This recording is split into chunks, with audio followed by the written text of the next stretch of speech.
Nyakoromo ke jwanga moro ma intiere ngeno mara ni iriyo yo makare gige misebedo kete mondo chiemo ka uno bed tije obed gik mopogore mosebedo komako pachi kod chunyi ka itimogi ikinda gi siso odiochieng' ma kawuono kendo chopo mar yweyo kineno weche manyien odhiambo ma kawuono weche manyien mago imore kamoro ma intiere kabiro ne achiel kachiel kawuok e lok tich mar Ramogi TV e kaunti ma Nairobi kamoro ma intiere en saa 3 mar otieno ma kawuono kama ikono chenro mayalach e weche manyien mago motimore kor gwenge matenore kod weche mag pur mangima mag oganda mag thieth mag somo kod mago bende mag arita kod mago bende motimore do odiochieng' ma kawuono waikore weche mathoth ahinya mag ohala kod mago bende mag tuke matimore pinje maoko manyaka sani tim mar Harambee Stars bende nitiere kocha adhi bedo kanya kora moga jwan kata ya achiel kachiel weche manyien odhiambo ma kawuono kwa imoni bed koda kae nyaka giko to motelo weche manyien magi e thuond weche.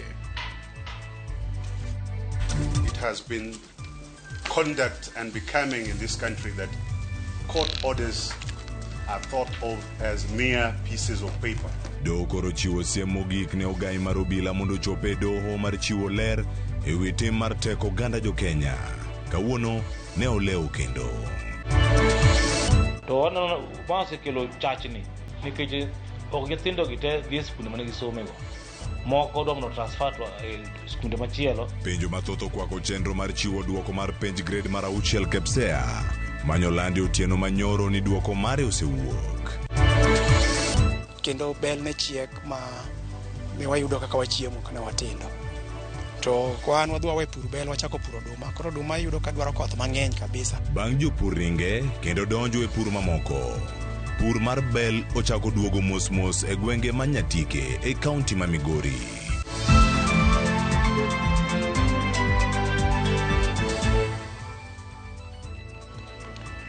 Berkoda kanya kigiko nyakora moga jwange weche manyien odhiambo ma kawuono adhi bedo kae kod jaloko marwa odhiambo ma kawuono weche manyien nyinge Wilson Ochuka jaka boch kobeta madhi bedo ka loko nwa nyaka giko mar chenro odhiambo ma kawuono an adhi bedo kata ika kituri kod achiel kachiel nyakora moga jwange mbui me kadudo te mag Ramogi TV mbui mar Facebook Ramogi TV Kenya mbui mar YouTube Ramogi TV KE mbui mar X kata Twitter ka SMS line oyaw en 3 auchiel nono mano ote machuok mioro nwa kanyo tikonwa kaka yudo weche manyien odhiambo ma kawuono to wasomo gi kai kinde ma kawuoyo kendo ka watieko weche manyien odhiambo ma kawuono adhi bedo kata weche manyien nyinga Cleophas Watch jakisumo kanya kwar mokeo nyaka chisango machiegni. Ogai mar obila Douglas Kanja norem chopo e nyim doho kendo mar lero kata mar chiwo ler e wi ndicho mar oganda ma en tok koso chopo e nyim jang'ad bura Bahati Mwamuye juma mokalo bang' chik manochiw kod jang'ad burano mane dwaro mondo mi Kanja ochope do en owuon. Kaka jafwambo marwa F Nyakidi lero, Kanja koro mi thuolo mogik mano mar chopo e nyim do ka ok kamano ibiro chuno mondo mi okawne okang' mager. En odiechieng' manirito kod oganda moloyo to wede mag rowere manoteki. Kata odoko ni rowere go osewe thuolo, chik mar doho mar dwaro ni ogai mar obila ochope doho e wi wachno ne irito ne ka ibiro kete tim. Kata kamano, Kanja kod apisas mamoko mag sirikal ne orem chopo dwaro mar doho manyocha dwani oler matut e wi tim mar teko kendo lal gi rawere. Kaluwore gi okinde mage, Kanja nokoyudo thuolo mar chopo e nyim doho kaluwore ni ne oyuoro romo moro e wi chal mar arita pacho kaendi. And I am informed, my lord, that the Inspector General left his office earlier this morning to attend an urgent security meeting. I do not have the details, my lord, of the nature of the meeting. Conduct and becoming in this country that court orders are thought of as mere pieces of paper. On behalf of the Law Society of Kenya, we will not condone that culture and we will not condone that habit. So if those two individuals are not in court, no business can proceed in this court today. E kindego, jatend migao mar arita Kipchumba Murkomen, kaachiel kod director mar duol matayo weche mag wuoth NTSA, bende nokochopo e nyim doho. Ne en ywaruok e kind okil Dan Omari manochung'ne jatend migao mar arita e burano kod jang'ad bura Bahati Mwamuye, magiko nogolo koke kendo riembe oko mar doho. Person who is appearing with you will continue. Mr. Omari, take your leave. There is no response, Mr. Omari. I gave you an opportunity. I explained the rules of my court. You decided to try them. This is the consequence. Please leave my court. Mr. Omari, we are not having a debate, a discussion, negotiation. Please leave my court. I can't, please. I'm not an advocate. The court has already struck me from representing my client. I have not struck you from representing your client. I have asked you to leave for the purposes of today. Can I sit and follow the proceedings? No. Okinde manochung'ne ogai mar obila Douglas Kanja nowacho ni gino momiyo ni dwaro Kanja ochope doho en owuon ne en mar chwalo rowere manoteki gino manokonyal timo kaluwore ni rowere go nosewe thuolo. The purpose of attendance of my clients was so as to produce. Yes. Now that the second to the sixth respondents, as I have submitted, it is in the public domain. Yes. That they are now with their families. There is no production that can be done by my clients. The only way my clients can produce them is to arrest them and bring them to court. And there is no need. Komachielo, doho chiwo chik ni ogai mar obila machon Japhet Koome biro kawo ting' mar timo obila e bwo telo mare e kinde ng'anyo mar riwruog lakteche KMPDU ni mano ne ranyisi mar tiyo gi teko mathoth. Jang'ad bura Bahati Mwamuye koro chiwo ndalo 14 mar chiwo thuolo ne rowere manoteki ndiko dhogi e tesend obila, gino mabende biro chiwo thuolo ne ogai mar obila kod apis mar Jamin Buche timo nonro makare. Rowerego oting'o Bernard Kavuli, Gideon Kibet, Peter Muteti, Ronnie Kiplangat kod Billy Mwangi. If the Inspector General of Police misses on that third hearing date, I will go with option 1. I will cite, convict and sentence on the spot. With respect to the Director, DCI, I will convict and invite him for mitigation and sentencing. There will be no further opportunities beyond this next hearing date. Mana kaka jalupne ogai mar obila Douglas Kanja norem chopo e nyim doho e tielo mar ariyo. Jang'ad bura Bahati Mwamuye koro miye thuolo mogik ka ok kamano biro chuno ni kaone okang' machielo mar chik. Efi Nyakidi, Ramogi TV, Milimani, Nairobi. Erokamano Efi Nyakidi. Kamachielo Bernard Kavuli, rawera majahigni 24 mane ondhi kanyakla gi rawere mamoko odiochieng' ma kawuono nochopo e tesend obila Mangong mar ndiko dhoge ka obila bang' ka nowe thuolo. Lydia Okeyo nochopo e tesend obila Mangong kama ne oyangoe kokalo kuom kinde mage ni giiko keto e lela midhiero mane okadhe koriwo kodaka liedo mano e yor achune. Ndalo ariyo bang' we thuolo kaluwore gi ndicho mare, Bernard Kavuli gi okinde mage nochopo e tesend obila Mangong kama ne gindiko e dhoge kotenre gi ndicho makamano. Kokalo kuom okil mare Shadrack Wambui, oyangore ni Kavuli noneno mako lwer e lwet jondicho mage manochwe ma oliele gi thuon. There are some very nasty things that happened. Yes. Our client is known to be very hairy, but you can see. And this is something that he did not voluntarily accept.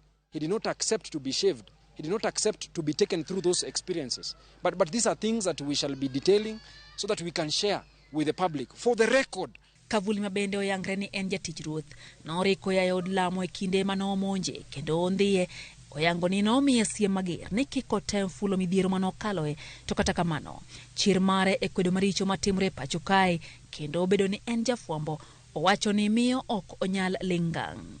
He is actually one of you. He's a journalist like you. Remember, he's also a priest. He's a priest, and the question that we are now ask ourselves is, are the priests who've been questioning the government and probably the excesses that have been happening in this country at a risk? For that, he was warned against speaking to the media, but that he's not choosing to keep mum today because of the threats. No, he's a brave man, he's a gallant soldier. Olero ni Kavuli no penjo modhuro anyato kotenre gi ote ma osebedo kodire mbui manenore kagima keto tesre tend William Ruto. the questioning that surrounded, the circumstances of his abduction were largely due to his tweets. Things that he's been tweeting. So he was taken in and asked questions, brutalized, beaten up because of the views that he holds as a member of the Republic of Kenya, as a youthful leader, someone who understands very well what is happening in the country as far as the political sphere is concerned. Olero bende nitiere weche moko matut magigeto lero e andika margi mar affidavit magibiro chwale doho bang' ndalo 7 ka bende olero ni ok onyal yango wenge jondichogo to kata kamano onyalo paro duondgi. We have been given 7 days by my Lord Justice Bahati Mwamuye to go and put in further affidavits. Before Friday, he should be undergoing some psychiatrist treatment so that when he has a time to have a sit down and brief the whole country as to what transpired during that period of time, people can understand him. He can say things with clarity of mind and that clear perspective of what transpired. And he did not have an opportunity of seeing the faces of his abductors. But at the very least, he is able to recognize the voices. There were people who were masked. There were people who obviously did not want to show their identity. E kinde mamoko kuom rawere manondi osebedo ka kwepo wuoyo e midhiero mane gikaloe. Kavuli onyiso chir mare ni ok obilur ngang' keto lela midhiero manokadhoe e lwet jondichogo. Lydia Okeyo, Ramogi TV. Erokamano Lydia Okeyo. Kama chielo nyakoro moga jwang' chochni okwako chenro mag donjo e sikunde mag junior school. Kanyaka sani jopuonjre moko ma jograde 7 pok odok e sikul. Thoth jonyuol wacho ni leo mar duoko mar piny mar KPSEA ema osemono gitero nyithindo e sikul, kata obedo ni migawo mar somo to lero ni duoko gi ok onego mon nyathi moro amora dhi nyime kod sikul. Simfros Okinda ni kod ler. Odiochieng' mar 3 nyaka ni skunde yaw, moko kuom jopuonjre mag jograde 7 poko yepo, kata obedo jowadgi mamoko to nie skul. Ma en kaluwore kod chochni mobetie e wi chenro mar jopuonjre donjo grade mar 7 tok timo penj mar KPSEA. Moko kuom jonyuol lero ni gimomiyo pok gitero jopuonjre skul en leo mar duoko mar penj mar KPSEA, kata obedo ni chik wacho ni duoko mar KPSEA ok ochuno ni nyaka bedie ka japuonjre donjo grade mar 7. Moko kuom jonyuol bende ywak ni pod gionge kod nyalo mar chulo moko kuom dwaro mag somo ni, kata obedo ni sirikal to yango ni somo en nono. Skunde moko kaka mano mar Tom Mboya e kaunti ma Mombasa to chenro mage mag junior secondary dhi nyamonge, kendo jopuonjre duto noyepo chieng' wuok tich kaka dwarore. Wako sawa, lakini watoto wa grade 7 tuliwapokea kuanzia Jumatatu. Hatukungojea matokeo yao. Ni 100% transition. Kwa hivyo walipomaliza tu grade 6, tulipofungua Jumatatu tayari wali move to grade 7. Hatukungojea matokeo. Ingawa matokeo yametoka leo, kila mwanafunzi atapewa matokeo yake, huku wanaendelea na masomo ya grade 7. David Obuon, menja goro mar Nat Badema Kisumu, lero ni chochni makama okel kod leo mar duoko mar KPSEA. Kalon jopuonjre moko nego ti kod duoko mag e dar dhi somo e skunde mamoko. Sirikal nyogo duonde piny ka wacho ni nyithindo gi odhi adhiya klas machielo. To waneno masekelo chachni nikech ok nyithindo gi te dhi e skunde mane gisomego.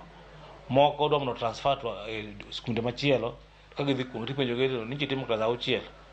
Ang'o mo gitimo klas 6. Obuon bende lero ni kopogore kod duoko mar KPSEA, skunde ni kod reme chwalo somo ne jopuonjre gi, kama oting'o nok mar omenda kod loso lai makare mar tayo somb jopuonjre mag junior tok lokruok e moko kuom subjects ma ipuonjo. Sirikal pok ogolo pesa mar somo. Pesa mar somo nje waziri mochung'ne weche mag somo nowacho ni gidhi golo koyaw skul. Nyaka sama wuoyne ma pok otimore. To gin ka pesa onge to skul oyaw eniga manyien, nyithindo donjo manyien, idwaro kombe, idwaro mondo gik moko bed adjusted. Mabro chulo ne jonyuol mondo okwa mondo okony schools. KPSEA ok en peny maduong' kaka yande Uganda ong'iyo godo. Makmana en chenro mar nono winjo mar jopuonjre e grade mar 6 kapok gidhi e grade machielo ma bende en klas mokwongo mar junior school. Jopuonjre duto manotimo KPSEA sani onego bedi ni nie school. Simfros Okinda, Ramogi TV. Erokamano ahinya Simfros Okinda. Wadhi nyime kod weche manyien komayudo kanyo ni oyangore ni kwan oganda ma osendikore okumba mar thieth mar SHA ne piny kirango kwan ma igeto gi sirkal. Jalup jatend piny Kenya Profesa Kithure Kindiki oyango mano e kinde mano timo limbe osuptal maduong' ma Kenyatta, kama ne ojiwe oganda ni omed rwako nonro magi e aguluno. Cynthia Onyango ni kod ler. Kaluwore kod ywak mar jopiny ewi pek mar tiyo kod okumba manyien mar thieth, jalup jatend piny ne ochopo e osiptal maduong' ma Kenyatta mondo ne giwang'e chenro mar okumbano ma osekelo wich bar ne jopiny. Kindiki owacho ni kwan mar jokenya mandikore kod okumbano manyien ni piny mokalo, kwan ma ok nyis geno mane sirikal ni godo kochopo e kindeni. It is now 2 months plus since we started out the registration rollout. The numbers are picking up, but they are not good enough. We want to urge every citizen of Kenya to register. Nyaka sani, kaunti ma Kirinyaga ema otelo kod atamalo 26.5 ma en kwan maromo 161, ka geno endiko ganda maromo 610. Kaunti ma Kisumu osendiko ganda maromo atamalo 23.2 ma en kwan oganda maromo 268, ka Geta endiko ganda maromo 1,100,000.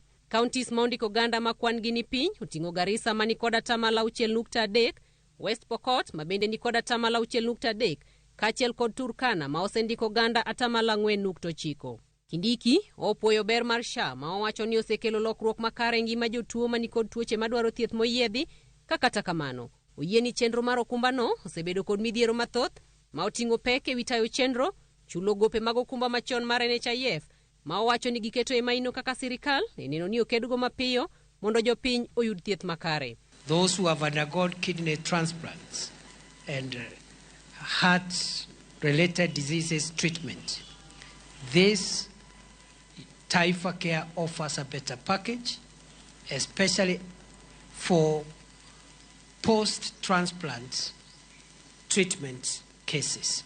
Many facilities are still having a bit of issues because of the historical debt accumulated under the NHIF. That historical debt, the government is also trying to offset incrementally. We still have 1 or 2 administrative procedural hiccups, and we are consistently resolving those hiccups. Kindiki bende owacho ni gibiro dhi nyime kod limo kuonde thieth ma pacho ka mondo gifweny matut midhiero ma osiptende kaloe, ahinya to mag counties mondo gibed kod rameny makare mabiro konyo e bero chenro mag thieth, including the hospitals that are under county governments. The national government will work in collaboration with county governments to address those bottlenecks around, especially referrals in level 2 and 3 hospitals, and also around diagnostic capacity of those lower level hospitals. Kwayo maduong' mar sirikal en mar oganda jo Kenya mondo ndikre kendo riwre kod okumba manyien mar thieth kanya konchiel. Gin bende gisingo timo duto madwarore mondo chenro mag thieth odhi maber pacho ka. Cynthia Onyango, Ramogi TV, e osiptal maduong' ma Kenyatta. Erokamano Cynthia Onyango. Kamachielo piny owacho koro golo omenda maromo bilion 3.5 mar konyo jodongo kod joma ochando e kind oganda e bwo chenro mar Inua Jamii. Omenda makamano en chudo mar dwe mar 12 higa mokalo ne jokanyo maromo bilion 1, jokanyo maromo milion 1.8 e pacho ka mangima.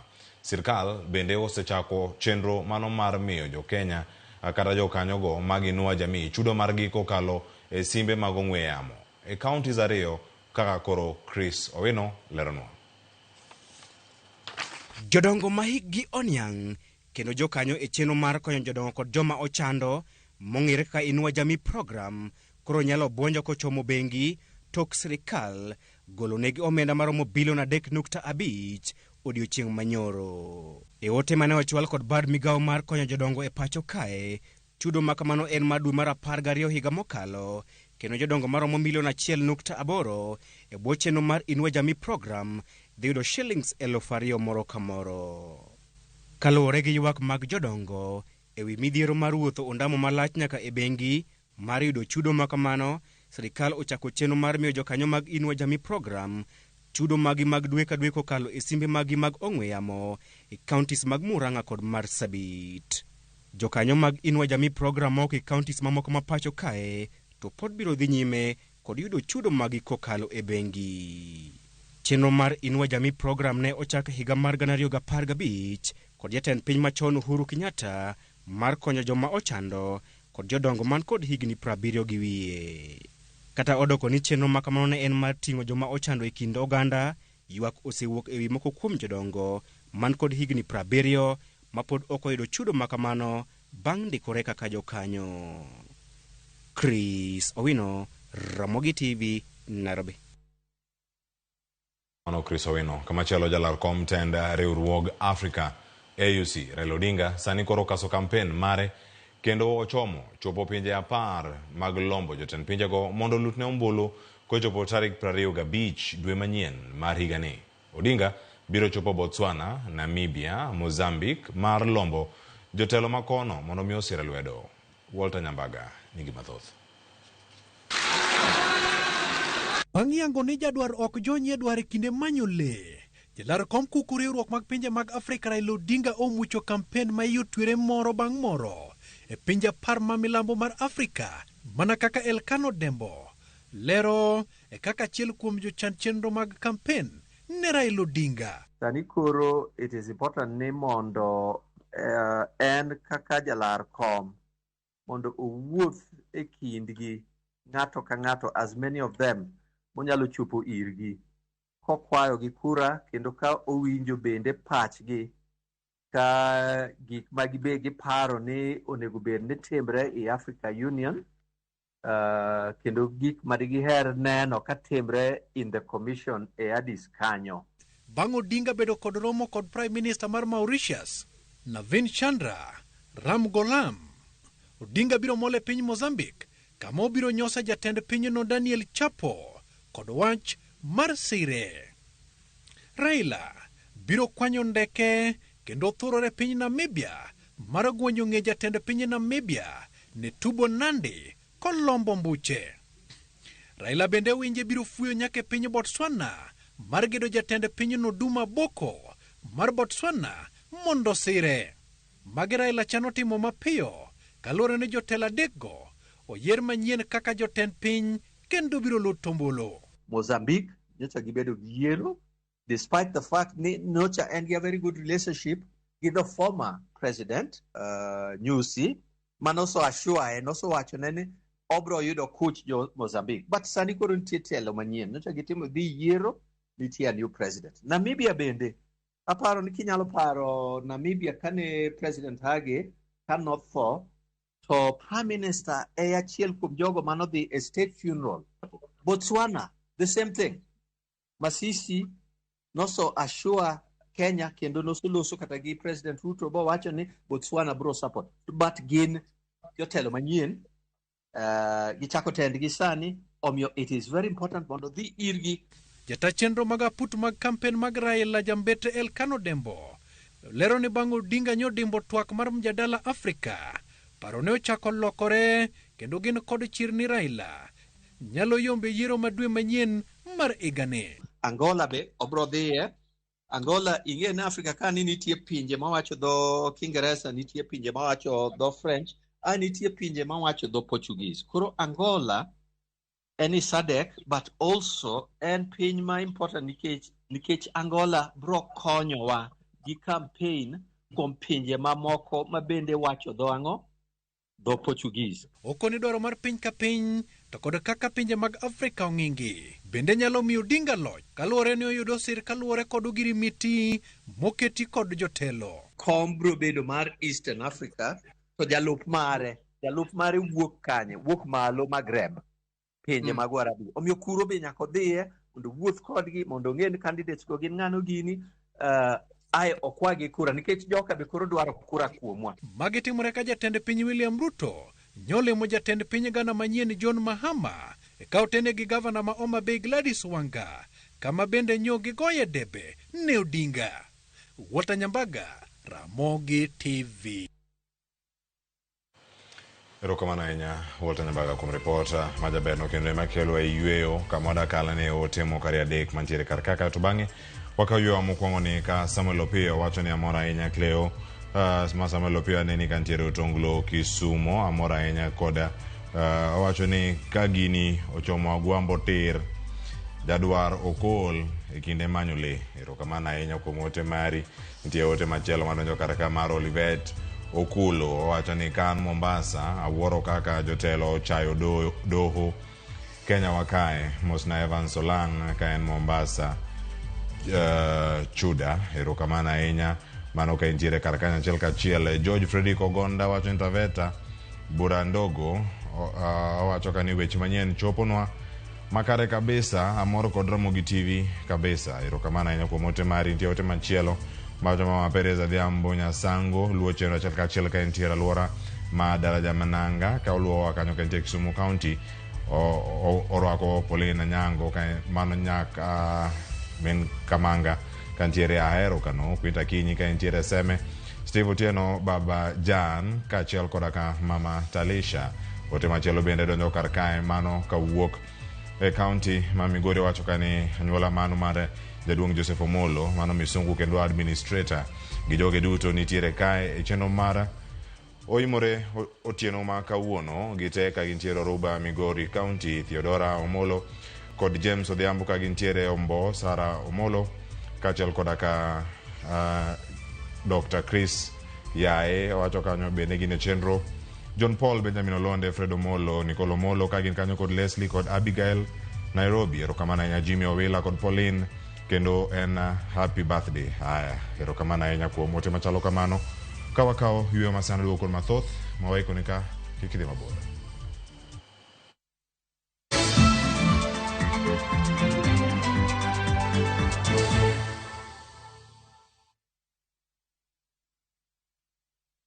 Looking for thrills? Experience the excitement of gaming with Pata Pata. Play, win, repeat. Cheza games kali kama Vieta, Linko na Mines kwa platform yetu mpya. Sign up now and get up to 200% Karibu bonus on your first deposit to kickstart your winning streak. Feel the adrenaline as you play and win on Kenya's most exciting platform. Ni rahisi. Register, play, and experience the thrill of every win.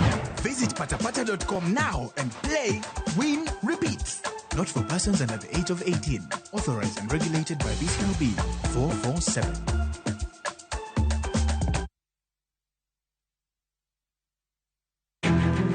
Wakelo ni chenro mar ohala kod lony gi dongruok mopogore opogore. Ohand kinjusi nigi pesa kitimo gima dwarore. Weche makende moa kuom jogo makelo lokruok e ngima dhano. Ohala ber nikech ohala puonji managerial skills. Lek ma in go iriembe mineni gigo chopo. Chakre gi jogo mane ochako ohala manyien. Kalure gi kaka nachako gi kuma achope.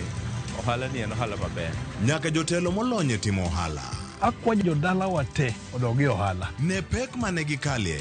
Pod waonge uhuru mar ohala. Loch mane giyudo kod kinda mane gitimo e manyo gik mabeyo beyo. Ka jaohala ok inyal chako project ka ionge gi market. Tudri gi Cleophas Oluoch e ohala gi mwandu.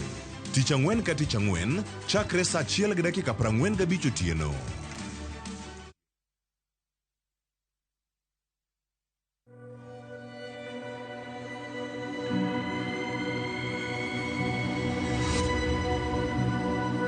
People come to me and they say they get discomfort when they have ice cream. Can you imagine that? Avoiding having cold ice cream. Sensodyne gives you long-lasting protections against sensitivity.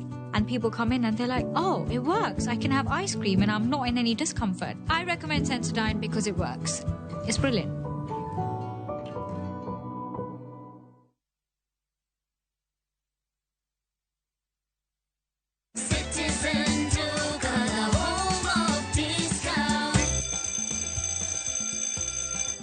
School just got better with Citizen Duka and Quickmart. Get 2 kg sugar for just 279 shillings, 500 gram Blue Band at only 180 shillings. Grab Always sanitary pads for just 75 shillings, 10-pack tissue for only 399 shillings, 400 ml body lotion at 220 shillings, and keep your laundry fresh with 1 kg laundry detergent at just 280 shillings. Now here's the best part. Create your own back to school hamper. Dial *487 *5#. Choose your items, pay and pick up at your nearest Quickmart. Citizen Duka, your home of discounts this back to school season. Citizen Duka, home of discounts.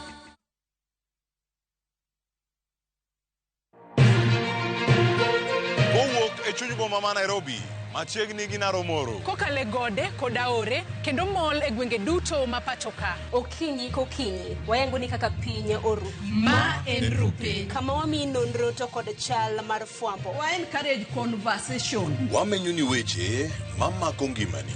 Job restructuring kata state restructuring ok promise ni kiwitu tich ka tili yudo tich ka. Kendo in gi duol e mbaka oromo. Watudre gi reporter marwa ka en Homa Bay, Mombasa, Kisumu, Migori, Kisii.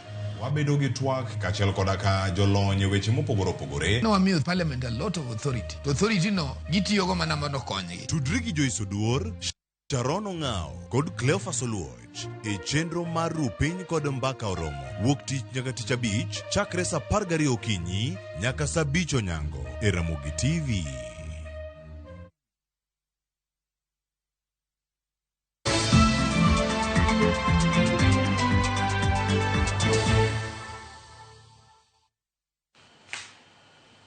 Machiegni kendo nyako Ramogi jwang'en moro mara ni pod ikete kar kae chenro mara oimore kamoro moro mentie wadhi nyime kod weche manyien. Od bura ma Siaya isundo mondo mi orure mapiyo mar kadho paro mar chik mageto bero ngima mon liete mawuok Ugenya ka otele kanyo kod Florence Aoko wacho ni ratichgi osebed ka iketho kendo moko kuomgi odonjo matut e chan mok ginyal wuokie mayot. Ne giloso e romo mane okelo gi kanyakla e senta ma Nyaharwa mayudore Ugenya kama ne gikwaye MCA ma West Game Susan Okwiri ojiw gi lwedo kendo odhi road bura oneni okadhi paro mar chikno. Okwiri mane oten gi MCA Mogwel Ann Wanzila oyie mar sundo od bura mondo mi okadh paro no. Bunge mondo wakel chikni mondo wakal. Wang'eyo ni mege ma jowutigi osetho kale gik mang'eny. Kendo wang'eyo ni chik mwadhi loso ni obedo funded gi Rona Foundation wagone giero kamano. Gise temo magichope kama koro chopeni. Koro biro mana od bura mondo puodhe. Oting'o gik mang'eny, oting'o ratiro mar chiliel, oting'o chal iluongo ni welfare. It has the welfare, it entails the welfare of the widows, and gi protection mar widows, and gi fund implication bende. Nyiso ni wadwaro ni mondo chikni kolosi omi nyimege na gi thuolo makoro ginyalo bet e sirikal kong'e ni gidak nade. Chik mokelni mondo mi fight nwa nikech wadak marach. Idhulumuwa, imayo wa lope, imayo wa mwandu mwango, kata kibika assistant chief. Moko teri mana nindigo. Moko bende wacho ni siliel en gimragi ma minyalo ti kod any object. To kwa winji maber. Omiyo ka chik ni okalo. To dawa kwa sirikal mondo mi opitisha mondo chiliel bendo bedi gratiro kaka dhano bachiel. Kamachielo jopiny kar dak Masango e boma ma Homa Bay ni kod luoro mar gamo tuoche ma ikelo gi alwora mochido kaluwore gi pi minyaga ma sani okere e alworano kendo kelo muya marach e alworano. Pi minyaga osebedo ka mole kar dak no kuom higa achiel sani nyaka ne odundu mag minyaga barre ka kambi ma ochung' ne keyo pi e boma ma Homa Bay Mawasco to biwo seyo e wi wego rak magiwacho ni emosebedo ka ketho odundugo. Jafwambo marwa ma Homa Bay Elabich ni kod lerno.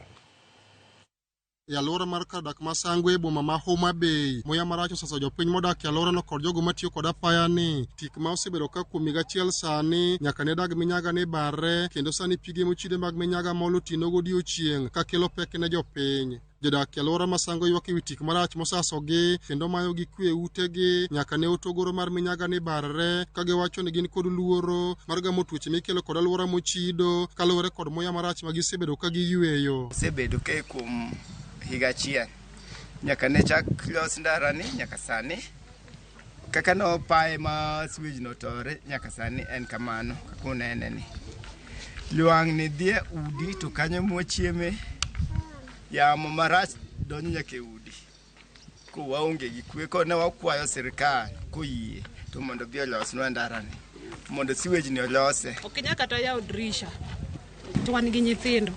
Nyathi ing'e ni tugo nyaka e siwech. Samoro iwuok, kiduogo to iyudo kotugo e siwech. Jopiny giwacho ni nyaka ne odundu makeyo pi minyaga ni endi barre, ngima nyithindgi ok nikare nikech thothgi osebedo ka tugo machiegni kod kama minyaga ni endi ringe, ka jamni kod gwen ma gipidho e utegi bende yudo kama koro giyoro ka gimanye chiemo, kama bende kelo negi pek. Koro wakwayo jotelo wa ma oritowa mondo gitimre nade gilosnwa ka mondo wabed gi yweyo. Wang'ayo ni rach to en kama nyaka sauri yako piny to nyithindo samosegol skul to gibiro kaendi en wania to en okinyi godhiambo makako timreni to wawinjo pek wa joma kale nikech seche mikale to onge yweyo to pigni be madhi e nam midhi gonwa to waduogo wamodho. Pige mochido mag minyaga mawuok e alworani mol nyaka nam Lolwe kendo rure kod pi ma jopiny tiyogo e utegi, ka jopiny kwayo sirikand kaunti mondo yie olosi odundu ma kamago masani koro keyo pige mag minyaga e alworano. Siweji ni nyaka ne ndarani chak lose, gisebedo ka gikethe, gilose, gikethe kaka nyithindwa nyalo tugo, problem. Health margi, ngimagi ma kawaida be kendo koro kethre nikech muya koro rach. Excellency Gladys Wanga one kaka ginyalo konyo ayo mapiyo nikech gini hinyowa seriously. Jatije maduong' e kambi mar Mawasco Thomas Nyonje wacho ni weg orak mosebedo ka loso peni mopogore madonjo alworano ema osebedo ka kelo pek ka okone gitimo lalruok kodgi mondo mi giduoki dundu ma osekethorego. Minyaga koro olore e wang'ayo. And this is a serious health hazard. An ywak masebedo ka ywago mapile pile ne contractors gi kaka kama wachungi mane toka kane en odundu matero minyaga e nam ne waloso odundu ni maber moyiere gi jogi to king'iyo sani ne gichak giduogo magipure. Onego gi lias gi service providers mar pi ma en Homabay Water and Sanitation Company o Mawasco, then wakao engineers wa to wuotho kodgi kantiere service lines ma nyalo dwaro bedo relocated to wa relocate. Alia Beach, Ramogi TV, Homabay. Erokamano ahinya Alia Beach en gino moro ni ywak mag jogo modak alwora Masango ibiro winj kendo ibiro ketgi e tim. Warida ne wadonjo ne kaunti ma Migori. Pur mar bel mayande lal e gwenge mag Karungu, Nyatike e kaunti ma Migori. Sani chier ka kwan maduong' mag jopur sani omako pur mar bel kod lwetgi ariyo. Lokruok mano mar kor lwasi gin moko kuom gigo ma osemiyo oganda odoke pur mar bel. Jafwambo marwa Jo Juma miyowa siganano e yo matut.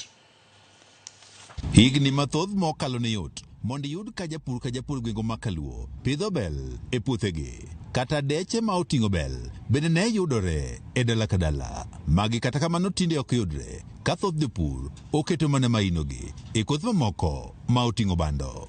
Penjo maduong' en ni to ang'o momiyo pur mar bel osebedo ka dok piny e gwenge mag Kaluo. Moko kuom jopur wacho ni bel kuom kinde mathoth osene kaka chiemb jomo dhier. Kata kamano paro sani lokore kendo jogo machamo kuon bel koro medore nikech ber mentiere godo. Gima wayude bel nigi sukari matin e iye to kaluwore sani kaka consumers mang'eny joma chiemo sani gin very careful, gin kin gi gima gichamo. Chon kane kwerewa ne waneno kane gipidho bel kendo bel ne chiek ma ne wayudo kaka wachiemo kana watindo. To kwan wadwa we pur bel wachako puro oduma. Koro oduma yudo ka dwaro koth mang'eny kabisa. Gwenge ma Karungu sabkono Manyatike mayande pur mar bel ne rumo. Sani pur mar bel oduogo. Pur mabende sani jiwo kod rawera moro moyange kaka Elkana Jowi. Bel kipuro kata eka bich mano siling 250 ilergo. To kipure eka achiel to mano mari michamo tinyalo uso matin e chiro machiegni kaka Sori. Bang' ohande gore piny e kinde mane tuono mar korona monjo pacho kae e higa mar 2020, Ojowi ne oduogo pacho kendo ne odonje pur mar bel. Pur mathoth oganda ne oseweyo. Kaluwore kod siso mar pur mane ntiere godo to gwenge ma Karungu bende osebedo ka yudo koth matin. Jowi wach ni oyudo ni pur mar bel ema koro nyalo rese kono ero. Koro kana ang'iyo gik manyalo puro dala ka na yudo ka gweng'wa ni kar horo koth chwe ndalo mathin ndalo 45 to osalal. Koro gima nyachiek gweng'wa ka en mana bel. Owach ni bedo mar kothego mag bel machiek mapiyo. Piny owacho mar kaunti ma Migori osebedo ka koro konyo jopur mar bel ka ichiwonegi kothe, miyogi puonj makare kaachiel kod kata manyonegi chiro. Gimogik manomiyo koro amako pur mar bel motegno, bel nigi pesa. Iyudo ka en gi pesa moloyo kata oduma. Nikech lodi mar bel marachar ni en siling 4,800. kong'iewe dhot. Wapuonjo jopur maber mondo yutogi omedre. Nikech japur ka okeyo maber to miyo yudo dongi monyalo uso, monyalo chamo, gimo at least kata monyalo pogo ne osiepene matin, onyalo donate. Koro japur makeyo maber, japur momor miye mijing'o kiny ochako puro kendo. Koro training then wamiyo gi bende kodhi, then watudogi gi chiro. Jowi wacho ni nyaka sani osrwako jopur maromo 150 e pur mar bel e gwengego, ka geno margi e higa machuok mabiro en ni koro gineno puothe maromo ekas 17,000 koro pidhe bel e gwego mag Nyatike. Government osetrain ji kendo kata mana gi support partners mag biro godo nyisowa, miyowa kothe mabeyo kendo ginyisowa ni kodhi ni kawo ndalo kama. Tom Mbowe en achiel kuom jopur masani odonjo e pur mar bel ma yande ne oweyo higni mathoth mokalo. Mbowe wacho ni pur mar bel osekelone geno mathoth. Bel sani koro jopur riskawe. Wayudo ka oduma kipuro to sama geji gichiek techa yudo ka beche rach. To bel to nikech koro waseyudo chiro mwanyalo tere. Kata ng'eny to bei en macha. Apisa mochung' wechego mag pur e wardno ma Kanyasa kaachiel kod Kachieng' Bernard Omondi wanjo pur maromo 500 sani osedonjo pur mar bel e gwengego. Gimor gi pur mar bel ni nikech kaluwore gi lokruok mar futo mag kor lwasi masani oloko pattern mar chwe mar koth, to bel kawo ndalo matin kendo kata kobedo ni koth ong'adre to en walocho notero chunye gi dholuo. Iso ni onyalo osiro chieng', onyalo vumilia. Kata bed ni gidhi maber kod pur mar bel kendo geno thoth, jopur gi mag bel wacho ni midhieche mamoko to koro pod gikale. Area ni ji nyogena ahinya pith mar diek gi pith mar dhok. Koro ka in gi cham bilani iyudo ka jopith ka gimbe gidwaro nafas magikwaye dhok.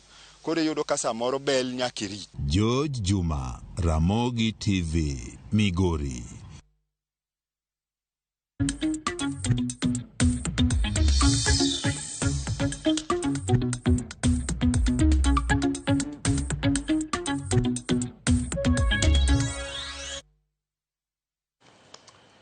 Wachigni weche mag ohala. Masira mar mach okelo lal ne jo ohala e boma ma Narok kendo weyogi gi achiedh nade.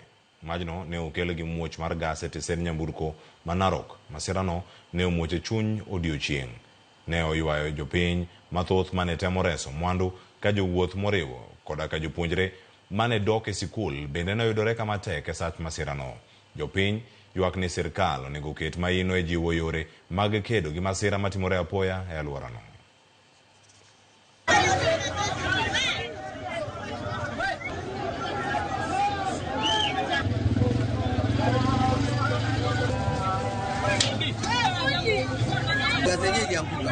Ikaanguka kwa moto, wakati aliangusha kwa moto akaitokea, lakini kwa bahati ya nyumba mbili hapa inuka imechomeka. Watu wa zimamoto walikuja immediately, waliwasaidia, lakini kwenye hiyo maduka mbili imeshaharibika kwa sababu ilikuwa too late, kwa sababu tumejaribu kupambana lakini wameokolewa. Hakuna mtu ameumia. Karibu nyumba mbili ndio zimeharibika, zimechomeka. Takriban ya mali tunaweza sema ni mali 50,000 imeharibika. Gazi ndio ilileta shida, ililipuka na ikashika kwa nyumba, moto ikashika nyumba. Ningependa tu pia kuwahimiza wenye vibanda hizo tafadhali wasifikie kutumia gas hapo. Kama chielo e kaunti ma Kisumu, e chakruok mar higani mar 2025, jo ohala e chiro mar Uhuru Business Complex e boma ma Kisumu koro yango lokruok magineno e ohandgi e yor yuto kaluwore ni jo ohala kod jonyiewo omedore e higani mopogore kod kaka gisebedo ka gineno higni mokalo. Lipota mara Millicent Adhiambo miyowa mathoth kendo yango kwayo ma jo ohalago nigodo ne tend kaunti ma Kisumu.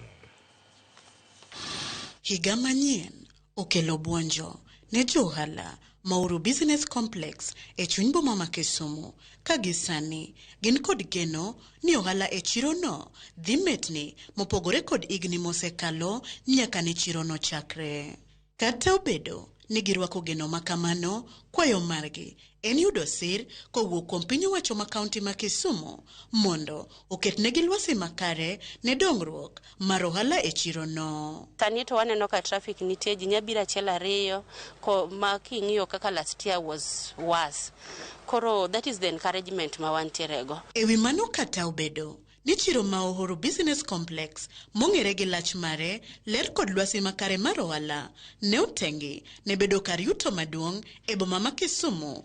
Nok mar jonyiewo osemiyo johala moko pod otamore donjo e chirono mondo ousi. Akwayo county government at least gilos stage machiegni gi chiro ka magari kabiro to gari drop nwa customers kata pick customers. Koro it is upon county government mondo timnwa advertisement mondo ji ofweny mang'eny ni chiro mar Uhuru Market en gima nyoso yaw kendo tiyo. Bende gidwaro ni mondo chik mane keto tich abich chieng' chiro ma Uhuru oti.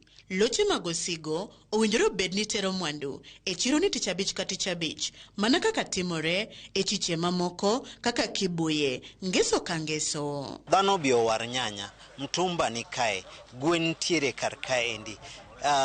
Jochiemo alode ntiere ka, otende ntiere. Koro ka gikelo nwa product go kata jogo bedo diverted, to bo miyo Uhuru bedo much more vibrant. Then giyawnwa gate by 6. Koro customers manyiewo gigo Kibuye obi Uhuru Market on Friday. Mano kende madhi miyowa chiro pek. E kind midhiero mapile, mana kaka kit ohala, jolago kwayo jowetegi ma pod usege ka peyni mondo oyie wuok kuondego gidonje chiro, giusi, giriwre mar gero chirono. Watemo mana kwayo kata mana jok ma use along the highway kanyo. Ka ginyalo donjo e chiro ka mondo med traffic, mondo chiro ni ong'ere. Nyalo bet maber kabisa. Kama intie no county biro goli, kikirit mondo county ogoli, bi kuma county osami. Jok musa donjo e dukni gi, musa yepo kum ndalo, madhi 90 days, wamiyo gi letter of offer mangiso ni dukano in mari maonge ng'ama nyalo mayi. Kata county korok nyatami. E sama ten county ma Kisumu bende pod keto maino e bero chiche mayudore e bomano, johala e chiro ma Uhuru Business Complex bende geno ni higa mar 2025 ni dhi bedo hik tich matek mar yudo lokruok kendo yuto mabup. Millicent Adhiambo, Ramogi TV, chiro ma Uhuru Business Complex, Kisumu County. Rokomano Millicent Adhiambo. Wadhi nyime ni kwan jotim limbe e pacho kae ne omedore higa mokalo gi mohewa 400,000. Mae nonro manochiw gi migawo mar limbe. Nonro no yango ni e higa mokalo Kenya ne oyudo jotim limbe ma ok tin ne milion 2.4 kipimo kod higa mokalo mano mar 2023 ma kwanno ne gin ji milion 2. Jagore migawo no John Olotua wacho ni Kenya geno bedo gi kwan mathoth mag jotim limbe e higa ni kendo kwanno nyalo chopo milion 3. Ne oloso e romo mag jokanyo mane obagi e magawa moro Naivasha. By end of 2022, our numbers were standing at around 1.4 million. But you can see the growth kept on going up. By end of 2023, we were at 2.06 million tourist arrivals. That's international arrivals. Currently, we're just waiting for the final report from the TRI and other stakeholders that they normally partner together in compiling the data. That's Immigration, National Bureau of Statistics. We are expecting that data to be finalized, but we anticipate it to be between 2.3 to 2.4 million by end of this, by end of last year, which is actually 2024. But our target is much more higher than that because we really intend to probably reach 3 million by end of this year and at least 5 million by 2025.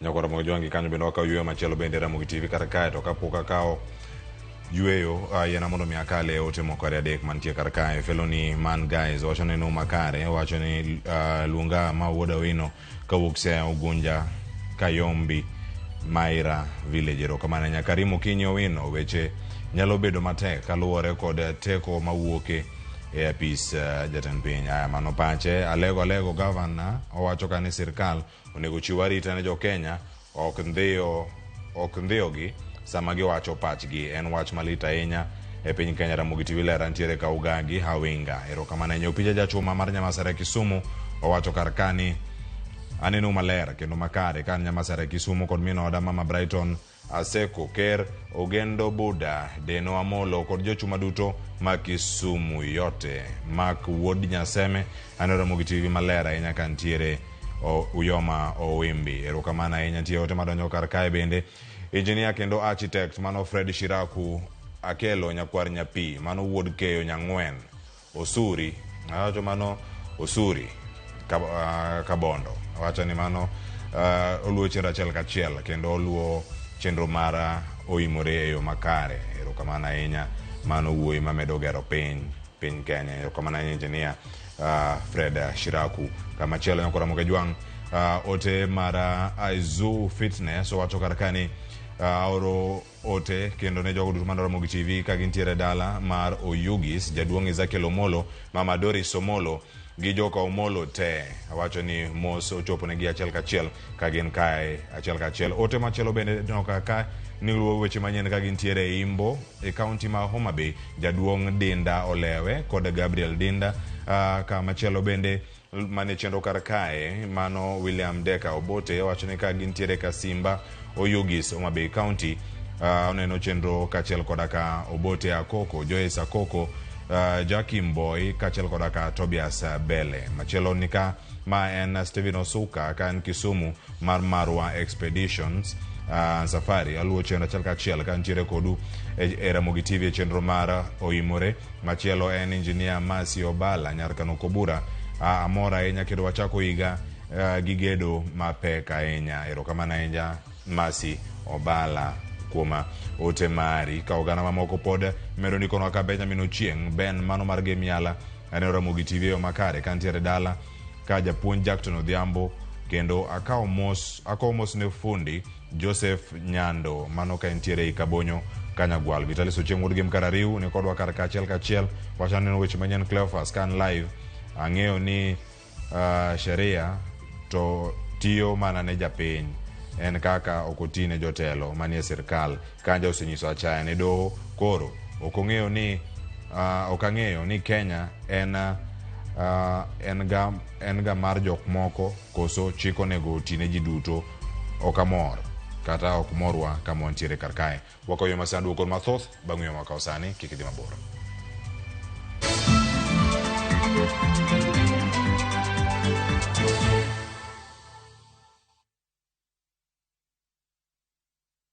Explore the Holy Land this Easter na View Travel. Embark on a 6-day Jordan adventure. Celebrate Easter Sunday Mass at Jesus Baptism Site, Mount Nebo, where Moses saw the Promised Land. Explore ancient Petra, tour Amman City and the City of Mosaics, and stargaze in Wadi Ram's enchanting night sky. All these and more starting from $1,490 per person sharing. Book now and lipa pole pole. Visit viewtravel.com or call and WhatsApp 0703 254 254. View Travel. Dream, explore, discover.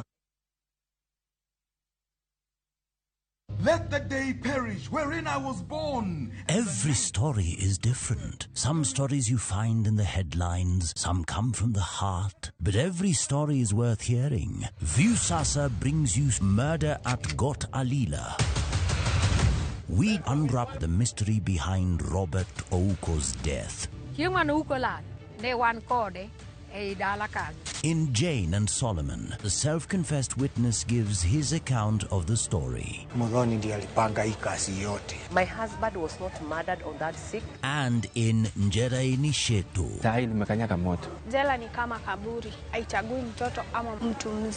from the truth-seeking investigative stories to the raw human stories that often go unheard, Viusasa is your home for documentaries.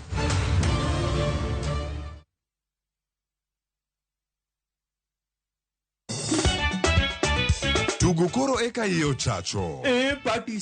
Ka gik moko medo mana fwenyore, to ngima bende medo bedo matek e boma maduong'. Gimora mora ma Nyasaye omiya okawene jachien. Yud mor e ngimani kokalo e gik matindo. Onge ka mwaluoro bwana ochiel chunye ni wakete pilo wacha. Miane ngima nyar kochia kod osiepene kachiel kod joodgi. Kata let ne jiere ya e lak chogo. Ok ginyal weyi ma ok inyiero. Alo ka ero joma ero walo. Alo ka ero matmanyisa gik moko. Nyar kochia tich abich ka tich abich saa 1:55 otieno mana e Ramogi TV.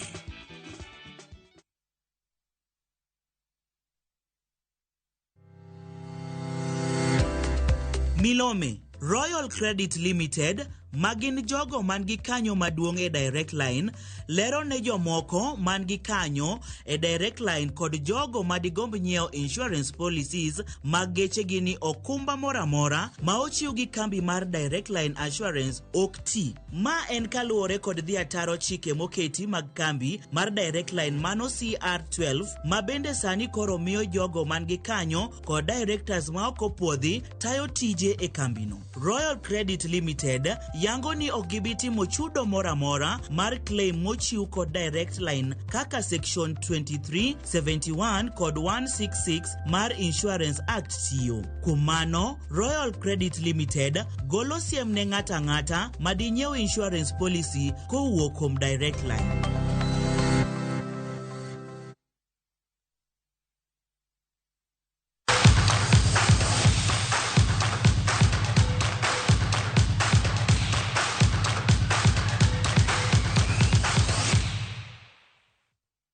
Macheni kidanya kura magajwang e weche mag tuke. Jatend migawo mar tuke Salim Vuria owacho ni Kenya nyalo biro kawo kombe mar CHAN mibiro bagi e pacho kae chakre dwe manyien e piny Kenya, Uganda gi Tanzania kanyakla madhibedo weg pacho e tukego mabiro Afrika ma ugwe kuom thuolo mokwongo. Vuria osingo ni migawo mar tuke dhisiro tim ma pacho kae e yo moramora. And I'm confident that Kenya is going to host CHAN. And from now on, I want all of us to put our radar and our energies to ensure that CHAN is very successful.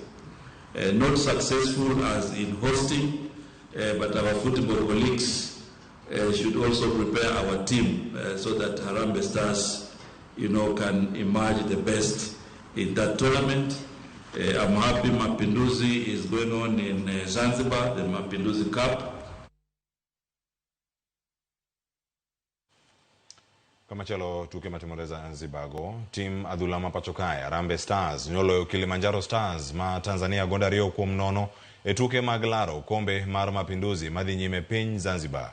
Gonde mag Kenya nologi Boniface Mushiri kod Ryan Ogam. Kenya ema koro tieko malo gi points 4 bang' tuke 2 ka Tanzania nie thuolo mar 4 maonge point moramora. Kocha Francis Kimanzi onyiso geno margi mar kawo kombe. Ameupitisha kwa Sakari na kwa cross nzuri. Nafasi wanaandika. Brian Musa ameupitisha kwa Sakari na kwa cross nzuri. Nafasi wanaandika. Brian Musa ameupitisha kwa Sakari na kwa cross nzuri. Nafasi inakataliwa, wanachelewa lakini anajaka mlila mlango unamtoka na inapigwa pasi ya kupenyezwa lakini inakataliwa, wanachelewa lakini anajaka mlila mlango unamtoka na inapigwa pasi ya kupenyezwa lakini inakataliwa, wanachelewa lakini anajaka mlila mlango unamtoka na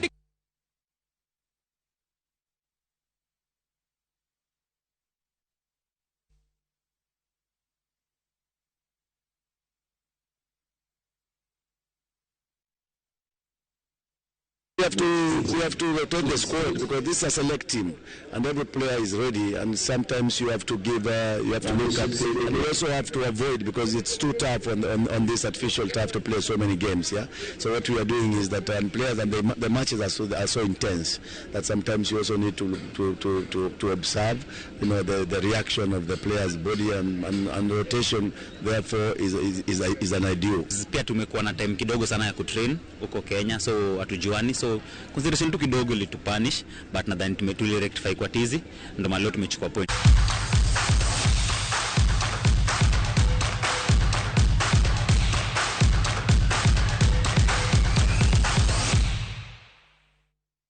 nyakora mo jwang weche thoth ahinya mabedo ni kar ka kendo mane makelo wa e giko mara weche manyien odhiambo ma kawuono kae jogo mosebedo kae ka obedo kodwa erukamano ahinya wacho ni akala ne ote ari adek mag jogo mosebedo kodwa kar ka mabende warango kar kae Steven Osuka pod wacho ni kodwa kae chenro achiel kachiel mano ka entiere kanyo kod marwa expeditions kod safaris erokamano ahinya Steven Osuka kaka machielo wantiere kae gi ote mano mar Winnie Oguta owacho ka neno imore kantiere Embakasi mradi an Winnie Oguta amora ahinya gi chenro erokamano ahinya Engineer Matete erokamano ahinya ken kanyo kod Gabi erokamano ahinya wacho ni une chenro ka achiel gi jogo bende mundikonwa SMS line mane na ria deka uchielo nono poch gi paka ahinya ne Ramogi TV kuom weche manyien kikonwa kani nyingi to en ng'at ne chenro ka entiere kar kanye Ramogi TV ma Joram Owiyo Gao ma wuod Ahero Cleo fuana ne japuonje Dan Kaoro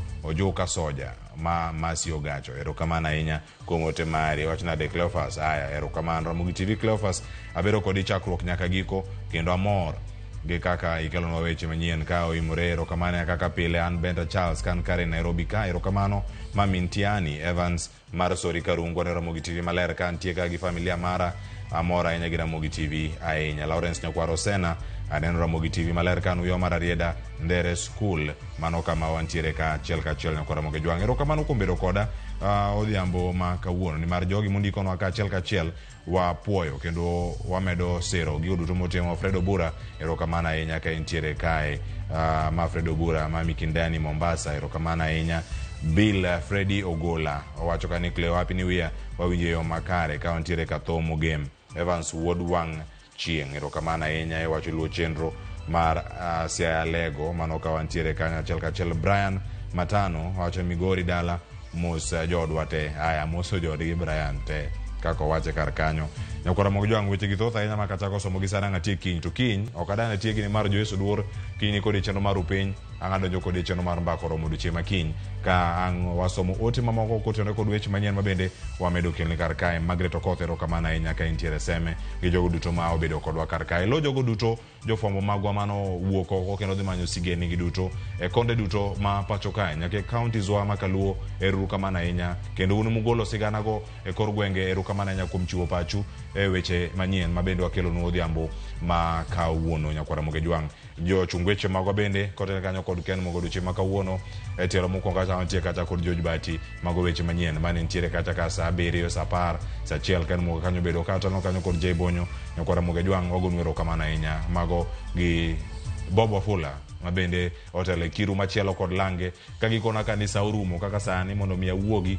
adhi ayue kiny kendo chako chiewo achok weche manyien erokamano ahinya gi jogi duto men go kae ja kamera ka ja picha mabende obedo kar kae Ernesto Mdawida wuod Nam Chumbi erokamano ahinya kaachiel koda ka Wilson Ochuka Jakaboch Kobeta olokunwa weche geno chaki weche manyien nyaka sema koro chopo e giko mar erokamano ahinya Nyakwara Ramogi jwang in bende mido thuolo mar bedo koda kar ka wagoyo mbaka kendo wakelo weche manyien erokamano Nyasaye mondo oriti kwa dhi nyime kod higa manyien e dwe mokwongo ni ibed kod otieno makare nyinga Cleophas Oluoch jakisumo ka Nyakwar Mokeo nyaka sango oriti masare